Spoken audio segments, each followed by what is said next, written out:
वैसे जरूरी नहीं है, लेकिन वीडियो को लाइक या फिर डिसलाइक कर दिया करें। मूवी स्टार्ट होती है तो हम क्लिंट बार्टन यानी हॉकाई को देखते हैं अपनी फैमिली के साथ टाइम स्पेंड कर रहा होता है। उधर थैनोस के साथ पूरी एवेंजर्स की टीम लड़ रही होती है, लेकिन अब क्योंकि थैनोस को वो 6 के 6 इन्फिनिटी स्टोन्स मिल चुके थे, जिसकी मदद से फाइनली वो चुटकी बजा देता है, जिसकी वजह से यूनिवर्स की आधी पॉपुलेशन खत्म हो जाती है और उन्हीं में ही क्लिंट की फैमिली भी मारी जाती है और अब उसकी फैमिली में सिर्फ वो अकेला ही सर्वाइवर था। अब पहले तो यहाँ पर क्लिंट बार्टन यानी हॉकाई को कुछ भी समझ नहीं आता कि आखिर उसकी फैमिली कहाँ चली गई, लेकिन जब उसके सामने सारी रियलिटी आती है, यानी उसे पता चलता है कि थैनोस की वजह से उसकी पूरी फैमिली खत्म हो चुकी है, तो यहाँ पर वो फाइनली ये डिसाइड कर लेता है कि इस दुनिया में जितने भी बुरे लोग हैं उन सबको मार डालेगा। इसीलिए अब वो फाइनली क्लिंट बार्टन वाले रूप को छोड़कर एक मास्क पहने किलर वाले रूप में आ चुका था। इसके बाद सीन शिफ्ट होकर टोनी स्टार्क यानी आयरन मैन और नेबुला पर आता है, जो कि टाइटन्स प्लेनेट से अपनी शिप में बैठकर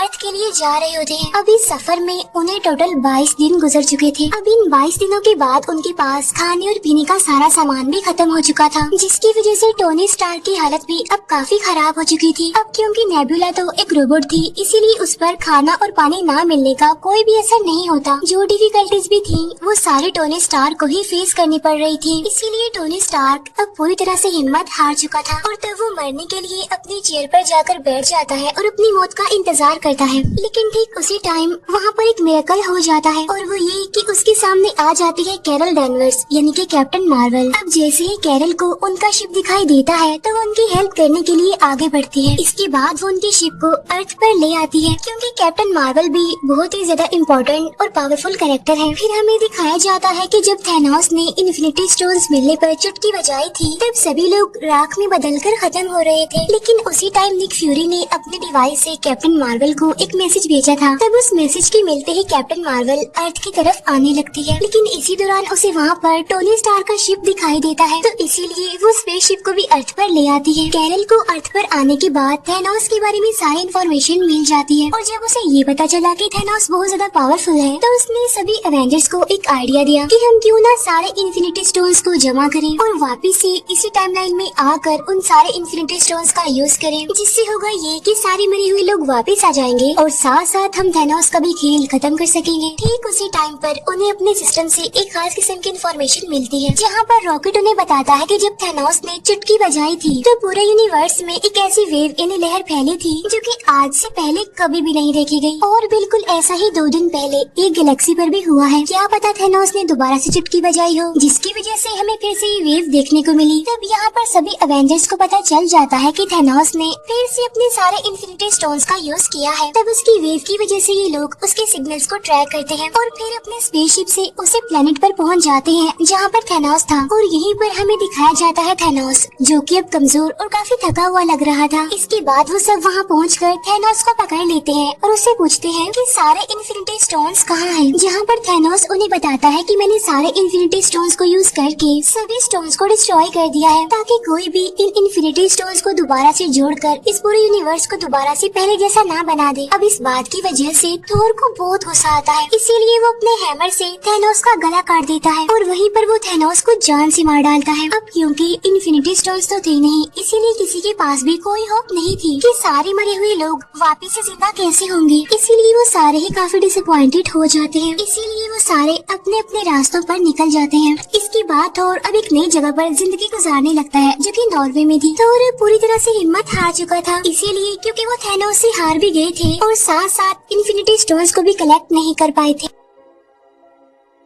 थोर बिल्कुल लेजी हो गया था, वो अलग अलग तरह के नशे भी करने लग गया था, जिसकी वजह से वो फैटी भी हो गया था। दूसरी तरफ हल्क ने अपने ब्रूस बैनर और हल्क की बॉडी पर कुछ साल काम करके उन दोनों बॉडीज को मिला दिया, जिससे फाइनली वो बन गया प्रोफेसर हल्क, जिसमें हल्क की पावर्स के साथ साथ ब्रूस बैनर का तेज दिमाग भी था। दूसरी तरफ हम देखते हैं कि कैप्टन अमेरिका ने एक ग्रुप बनाया है, जिसमें वो सर्वाइवर्स को सिखाता था कि जो टाइम गुजर गया हमें उस पर नहीं, बल्कि जो हमारा आने वाला कल है यानी हमारा जो फ्यूचर है हमें उस पर फोकस करना चाहिए। अब जिंदगी को मजीद किस तरह से अच्छा बनाया जाए वो इस बारे में काफी डिस्कशन करता रहता था। टोनी स्टार्क यानी आयरन मैन ने पेपर बोट से शादी कर ली थी और उनकी एक बेटी भी थी। यहाँ पर टोनी अपनी फैमिली के साथ एक पुरसुकून लाइफ गुजार रहा था जिसका अब दुनिया से कोई लेना देना नहीं था। इसके बाद 5 साल गुजर जाते हैं। जब एंट मैन पिम पार्टिकल्स लेने के लिए गया था तो थैनोस की चुटकी बजा देने की वजह से वो वहीं पर फंस गया और जिस लैब में वो गया था वो एक वैन में थी, लेकिन वहाँ पर एक चूहा होता है जिसकी वजह से वो मशीन फिर से स्टार्ट हो जाती है। जिससे होता ये है कि एंट मैन यानी स्कॉट लैंग फिर से हमारी दुनिया में वापस आ जाता है। अब जिस दुनिया में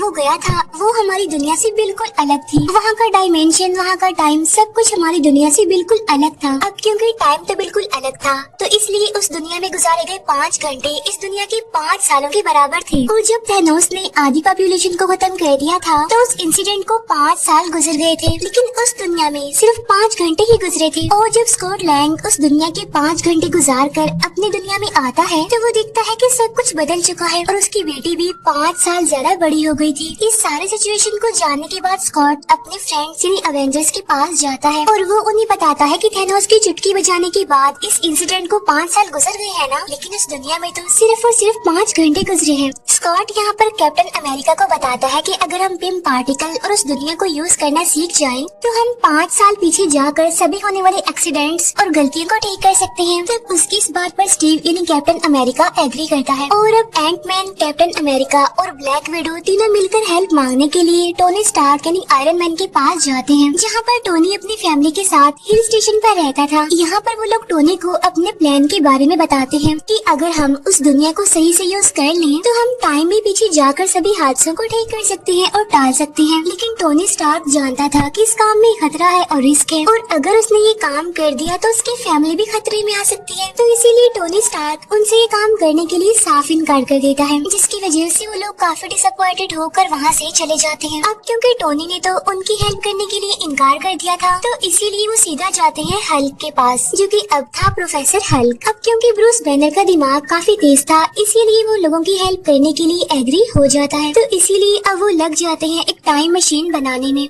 जहाँ पर एक्सपेरिमेंट्स करने के बाद उन्हें पता चलता है कि हल्क ने जो टाइम मशीन बनाई है वो ठीक तरीके से काम नहीं कर रही है। वो हमें उस टाइम पर नहीं ले जा रही जिस टाइम पर हमने जाना है। फिर हमें टोनी स्टार्क दिखाया जाता है जो कि अपने घर में जार्विस के साथ टाइम मशीन पर काम कर रहा था, लेकिन तभी उसके कोड्स एकदम से एक्यूरेट हो जाते हैं जिससे फाइनली एक टाइम मशीन बन जाती है। और इसी वजह से टोनी स्टार्क को अपने डिसीजंस चेंज करने पड़ते हैं। पहले जहाँ पर वो ये सोच रहा था कि वो अपनी फैमिली को खतरे में नहीं डाल सकता, अपनी फैमिली को बचाएगा, तो वहाँ पर उसकी वाइफ पेपर बोट्स आकर उसे समझाती है कि तुम हमारे लिए पूरी दुनिया को खतरे में नहीं डाल सकते, इसीलिए तुम हमारी फिक्र मत करो बल्कि पूरी दुनिया को बचाने की कोशिश करो और यही हमारे लिए खुशकिस्मती की बात होगी और एक गिफ्ट होगा। और तब टोनी अपनी वाइफ की बात मान लेता है और टाइम मशीन पर काम करना शुरू कर देता है। और इसके बाद वो सीधा पहुँच जाता है स्टीव यानी कैप्टन अमेरिका के पास, जहाँ पर वो उसके लिए उसी की वाइब्रेनियम से बनी शील्ड लेकर आता है। इसके बाद नताशा टोक्यो जाती है क्लिंट बार्टन को वापस लाने के लिए। वो उसे समझाने की कोशिश करती है कि एक नकाबपोश किलर बनकर लोगों को मारना तुम्हें सेटिस्फेक्शन नहीं दे सकता। तुम्हें सेटिस्फेक्शन तभी मिल सकती है जब तुम्हारी अपनी फैमिली तुम्हारी आंखों के सामने होगी और हम इसमें तुम्हारी हेल्प कर सकते हैं। इसके बाद रॉकेट और हल्क नॉर्वे पहुंचते हैं, जहाँ पर थॉर होता है। थॉर को देखकर ऐसा लग रहा था कि अब वो किसी भी काम का नहीं रहा, क्योंकि वो काफी लेजी होने के साथ साथ काफी फैटी हो गया था और अब उसका इन लड़ाइयों से कोई कनेक्शन नहीं रहा। लेकिन वो लोग उसे समझाते हैं और उसे कहते हैं कि अगर ये टाइम मशीन काम कर गई तो तुम थैनोस से अपना पुराना बदला ले सकती हो और साथ ही हम यूनिवर्स से खत्म हुए लोगों को दोबारा जिंदा भी कर सकते हैं। अब थॉर उनकी इस बात पर एग्री करता है और उनके साथ मिल जाता है और इसके साथ ही टाइम मशीन की टेस्टिंग स्टार्ट हो जाती है, जहाँ पर अवेंजर्स यानी सुपर हीरोज अलग अलग ग्रुप्स में अलग अलग टाइमलाइन के साथ अलग अलग जगहों पर जाने के लिए सेपरेट हो जाते हैं। इसके बाद हम देखते हैं कि Tony Stark, Hulk, Ant Man और कैप्टन अमेरिका 2012 के टाइम में पहुँच जाते हैं, जहाँ पर न्यूयॉर्क में वॉर चल रही थी। 2012 के टाइमलाइन के अकॉर्डिंग वहाँ पर 3 इन्फिनिटी स्टोन्स मौजूद थे, जिनमें एक था टाइम स्टोन, एक था स्पेस स्टोन और एक था माइंड स्टोन। माइंड स्टोन वही जो थैनोस ने खुद लोकी को दिया था। अब टोनी और एंट मैन स्पेस स्टोन को लेने के लिए अवेंजर्स टावर चले जाते हैं, लेकिन वहाँ जाकर एक गड़बड़ हो जाती है, जहाँ पर हल्क आकर उनका काम खराब कर देता है, क्योंकि उनके हाथ से स्पेस स्टोन निकल जाता है और स्पेस स्टोन को लोकी अपने साथ लेकर चला जाता है। दूसरी तरफ कैप्टन अमेरिका का सामना होता है स्टीव रॉजर यानी अगले कैप्टन अमेरिका से। यहाँ पर कुछ टाइम के लिए उन दोनों के बीच फाइट होने लगती है, लेकिन फाइनली लेटेस्ट वाला कैप्टन अमेरिका माइंड स्टोन को वहाँ से लेकर चला जाता है। इसके बाद हल्क टाइम स्टोन को लेने के लिए जाता है, लेकिन वहाँ पर टाइम स्टोन डॉक्टर स्ट्रेंज के पास नहीं बल्कि गुरु माँ के पास होता है। यहाँ पर हल्क गुरु माँ से टाइम स्टोन को मांगता है, जिस पर गुरु माँ उसे कहती है कि अगर मैंने तुम्हें टाइम स्टोन दे दिया तो इस पूरे यूनिवर्स में बहुत सारे टाइम लाइन्स बन जाएंगी, जिसकी वजह से हमारी टाइमलाइन बिगड़ जाएगी, जो कि मैं बिल्कुल भी होने नहीं दे सकती। तब यहाँ पर हल्क गुरु माँ को काफी समझाने की कोशिश करता है कि फ्यूचर में काफी बड़े बड़े हादसे होने वाले हैं, जिसके लिए मुझे इस टाइम स्टोन की बहुत जरूरत है, लेकिन स्टिल गुरु माँ उसकी बात नहीं मानती। तब यहाँ पर ब्रूस बैनर उसे कहता है कि अगर डॉक्टर स्ट्रेंज ने टाइम स्टोन थैनोस को दिया है तो उसके पीछे उसका कोई मास्टर प्लान जरूर छुपा होगा। अब गुरु माँ इस बात पर एग्री करती है और अब वो फाइनली टाइम स्टोन हल्क को दे देती है। अब यहाँ पर कैप्टन अमेरिका और हल्क ने माइंड स्टोन और टाइम स्टोन तो हासिल कर लिए थे, लेकिन टोनी स्टार्क और एंट मैन को अभी तक स्पेस स्टोन नहीं मिला था, जिसकी वजह से अब टोनी स्टार्क और कैप्टन अमेरिका ये डिसाइड करते हैं कि वो टाइम में और पीछे जाएंगे और वहाँ जाकर वो स्पेस स्टोन को हासिल करने की कोशिश करेंगे। और इसके बाद वो दोनों पहुँच जाते हैं सीधा 1970 की टाइमलाइन में, जहाँ पर हम टोनी स्टार्क के फादर को देखते हैं। यहाँ पर टोनी अपने फादर से मिलकर काफी खुश होता है, साथ साथ वो वहाँ से स्पेस स्टोन हासिल करने में भी कामयाब हो जाता है। लेकिन अब क्योंकि कैप्टन अमेरिका भी वहाँ पर मौजूद होता है तो इसीलिए वहाँ पर उसे पिम पार्टिकल्स भी नजर आ जाते हैं, तो इसीलिए वो पिम पार्टिकल्स को भी लेकर अपने रियल वाले टाइमलाइन में आ जाते हैं वापस। इसके बाद थॉर और रॉकेट पहुँच जाते हैं 2013 के टाइमलाइन में, जहाँ पर उन्होंने रियलिटी स्टोन लेना था जो कि जेन फॉस्टर की बॉडी में था, तो इसीलिए वो दोनों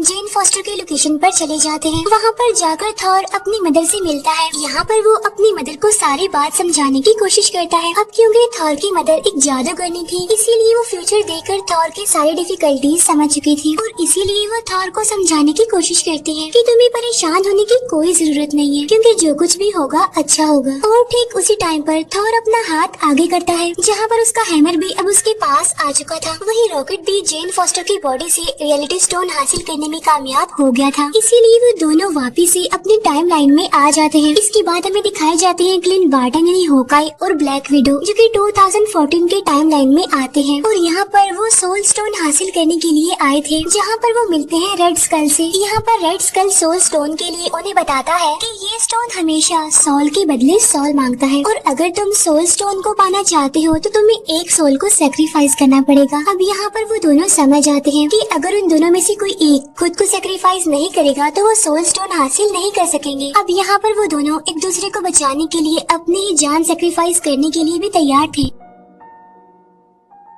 और यहाँ पर उन दोनों के बीच काफी अच्छी फाइट होती है। लेकिन यहाँ पर नताशा सोल स्टोन के लिए खुद को सेक्रीफाइस कर देती है, जहाँ पर Clint Barton finally soul stone हासिल कर लेता है और इसीलिए वो भी अपने रियल वाले टाइमलाइन में आ जाता है। इसके बाद सीन शिफ्ट होकर जेम्स रोड्स और नेबुला पर आता है, जो कि 2014 के टाइमलाइन में जाते हैं टाइटन्स प्लेनेट पर, जहाँ पर पीटर क्विल पहले से ही मौजूद होता है। और इसके बाद वो सभी पावर स्टोन को हासिल करने के लिए चले जाते हैं और जब ये उस जगह पर पहुँचते हैं तो ये पीटर क्विल को बेहोश के पावर स्टोन को लेने ही वाले होते हैं, लेकिन तभी नेबुला को पुरानी नेबुला की वजह से यादें आने लगती हैं, जिसकी वजह से उसका ट्रांसमीटर खराब हो जाता है, जिसकी वजह से नेबुला वहीं पर बेहोश हो जाती है। जहां पर थैनोस की टीम आकर नेबुला को प्रिजनर बना लेती है। अब क्योंकि नेबुला एक ह्यूमनॉइड थी, यानी आधी इंसान और आधी एंड्रॉइड, जिसका फायदा उठाकर थैनोस उसकी सारी की सारी मेमोरी को स्कैन कर लेता है। साथ साथ 2014 वाले थैनोस को 2018 में होने वाले सारे इवेंट्स के बारे में पता चल जाता है। उसे ये भी पता चल जाता है कि फाइनली उसने सारे के सारे इन्फिनिटी स्टोन्स हासिल कर लिए और साथ साथ यूनिवर्स की आधी पॉपुलेशन को भी खत्म कर दिया, जिसकी वजह से अब उसका मकसद और भी ज्यादा स्ट्रॉन्ग हो जाता है। साथ ही अब थैनोस नेबुला से उसके पिम पार्टिकल्स को भी ले लेता है और वो उसे काफी अपग्रेडेड वर्जन में बनाकर अपनी पूरी टीम के साथ अर्थ पर 2023 वाले डायमेंशन में आ जाता है। इसके बाद अवेंजर्स सारे इन्फिनिटी स्टोन्स को एक नए गोल्ड आर्मर में लगा देते हैं और अब बारी आती है कि इस गोल्ड आर्मर को कौन यूज करेगा, जिसकी वजह से वो सारी पॉपुलेशन जो इस यूनिवर्स से खत्म हो गई थी वो वापस आ जाएगी। तब यहाँ पर सबसे पहले थॉर आगे आता है, लेकिन हल्क उसे कहता है कि इसके अंदर गामा वेव्स है और अगर तुमने इसका यूज किया तो तुम्हारा काफी बुरा हाल हो जाएगा। तो क्यों ना इसका यूज मैं करूं, क्योंकि मैं भी तो गामा वेव से ही बना हूँ। इसके बाद हल्क उस गोल्ड आर्मर को पहनता है और चुटकी बजा देता है, लेकिन यहाँ पर हल्क की हालत काफी खराब हो जाती है। अब हालांकि थैनोस ने भी सारे इन्फिनिटी स्टोन्स को हासिल करने के बाद ही गोल्ड आर्मर को यूज किया था, लेकिन उसे तो कुछ भी नहीं हुआ था। लेकिन यहाँ पर हल्क के साथ ऐसा इसलिए हुआ था क्योंकि थैनोस हल्क की निस्बत काफी ज्यादा पावरफुल था और यही वजह होती है कि हल्क की यहाँ पर काफी बुरी हालत हो जाती है। लेकिन वो सारी पॉपुलेशन जो यूनिवर्स से खत्म हो चुकी थी अब वो वापिस आने लगी थी। तब इस बात की वजह से वो सारे अवेंजर्स काफी खुश होते हैं, लेकिन उनकी ये खुशी ज्यादा टाइम तक टिक नहीं पाती क्योंकि तब थैनोस भी अपने शिप और अपनी पूरी टीम के साथ रियल टाइम इन 2023 में पहुंचकर उन लोगों की लोकेशन को बॉम्ब से उड़ा देता है, जिसकी वजह से वहाँ पर काफी बड़ा ब्लास्ट हो जाता है और वहाँ पर सब कुछ डिस्ट्रॉय हो जाता है। साथ साथ थैनोस भी काफी गुस्से में था और इस बार वो चाहता था कि वो सारे इन्फिनिटी स्टोन्स को हासिल करके आधी पॉपुलेशन नहीं बल्कि इस पूरे यूनिवर्स की सारी पॉपुलेशन को ही खत्म कर दे और उसके बाद वो एक नया यूनिवर्स बनाए जहाँ पर सब लोग थैनोस को अपना गॉड समझे, उसे माने और उसे सबसे ज्यादा इम्पोर्टेंस दे। और यहाँ पर इस मूवी की सबसे जबरदस्त फाइट शुरू हो जाती है। अब यहाँ पर बहुत अच्छे अच्छे सीन्स हमें देखने को मिलते हैं क्योंकि थैनोस की टीम और अवेंजर्स यानी हमारे सुपर हीरो एक दूसरे के आमने सामने आकर मुकाबला करते हैं। यहाँ पर बार्टन उस गोल्ड आर्मर को लेकर भागता है। इसके बाद हमें दिखाया जाता है कि कैप्टन अमेरिका हैमर ले लेता है और इसके बाद वो थैनोस से लड़ाई करने लगता है। अब यहाँ पर हम कैप्टन अमेरिका और थैनोस के बीच एक काफी जबरदस्त फाइट देखते हैं, लेकिन थैनोस के आगे टिकना कोई आसान बात नहीं है क्योंकि थैनोस उन सबसे ज्यादा पावरफुल था। अब यहाँ पर थैनोस की टीम अवेंजर्स पर भारी पड़ रही थी, इसीलिए सभी हीरोज हार मानने के करीब थे। लेकिन उसी टाइम पर 5 साल पहले लड़ाई करने वाले सारे अवेंजर्स और सुपर हीरोज उनकी हेल्प करने के लिए आ जाते हैं। जहाँ पर पहले तो आगे आती है ब्लैक पैंथर की टीम,